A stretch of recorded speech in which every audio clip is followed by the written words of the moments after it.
Pas mesazheve të shumta në harkun e këtyre 20-20 ditëve, 3 gjëra për t'i ndarë me ju. E para, unë nuk kam asnjë lloj arsye që të largohem nga grupi parlamentar i Partisë Socialiste të Shqipërisë për më tepër të dalë i pavarur. Do të ketë logjik çdo gjë. Askush nga ju nuk e beson që po të largohem nga grupi parlamentar i PS-s, unë do jem i pavarur. Unë nuk mund të jem i pavarur. S'ka gjas që unë të jem i pavarur. Kam qenë nga themelimi i Partisë Socialiste për 35 vite që militoj si socialist, si antar i Partisë Socialiste të Shqipërisë. Në tjetër, unë jam partizan. Unë nuk jam një njeri neutral.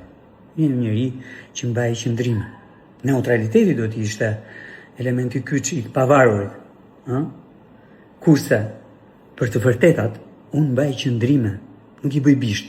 Edhe një arsye më shumë, që asnjë nga ju s'do më besonte se do isha i pavarur. E dyta që është po kaq e rëndësishme. Unë nuk jap dorëheqjen si deputet i Kuvendit të Republikës së Shqipërisë. Jo vetëm prej faktit që nuk jam deputet i listës së mbyllur, po jam deputet i zgjedhur me votë, po edhe për të respektuar ata 25.000 njerëz, një për një, emër për emër, që më votuan, që më besuan të bëj këtë punë.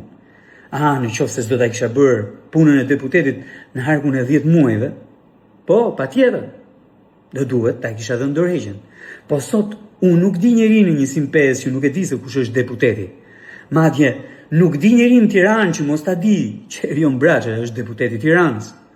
Ashtu siç nuk di njeri në 105, po edhe në njësi të tjera, që të thotë, ky deputeti nuk më ka ardhur në njësi, nuk më ka ardhur në lagje, nuk më ka ardhur në blok, nuk më ka ardhur në rrugë, nuk më ka ardhur në rrugicë, nuk më ka ardhur poshtë pallatit, nuk më ka ardhur në shtëpi. Apo ky deputeti nuk më ka përfaqësuar Kuvendin e Shqipërisë për të gjitha ato që janë shqetësimet e mia të përditshme e publike. E treta gjë, dhe kjo është e lidhur me dy të parat, po kaq e rëndësishme, jo, unë nuk dal në protestë. Nuk dua asnjë lloj përfitimi politik nga protesta. Zero. Unë nuk jam ata deputetët që shihni atje, apo ata kryetarët e partive politike që shihni atje. Jo, unë jam deputeti i Partisë Socialiste të Shqipërisë, që kam vendin tim, kam zërin tim, kam angazhimin tim, publik, të qartë, të fortë, mbështetur në të vërtetën dhe në atë që qytetarët kërkojnë, përballë partisë time, përballë qeverisë time, në sallën e Kuvendit dhe në çdo ambient tjetër ku ne mblidhemi. Siç të shtunën për gati 30 minuta në mbledhjen e përbashkët grupit parlamentar të Partisë Socialiste dhe qeverisë. Pra e kam vendin, e kam hapësirën për të mbajtur qëndrimet e duhura, edhe për të thënë vërtetën, edhe për të kritikuar, edhe për të kundërshtuar, edhe për të miratuar, edhe për të propozuar, edhe për të debatuar mbi propozimet e mia, që praktikisht janë çështje që lidhen drejt për drejt me qytetarët, dhe natyrisht edhe për të kërkuar miratimin e tyre me votë. Edhe pse rrëzohesh një herë, do ta vazhdosh betejën deri në fund. Pra unë kam këtë status.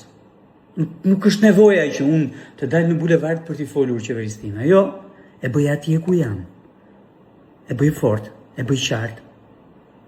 Po e përsëris, siç e bëra ditën e shtunë, sy më sy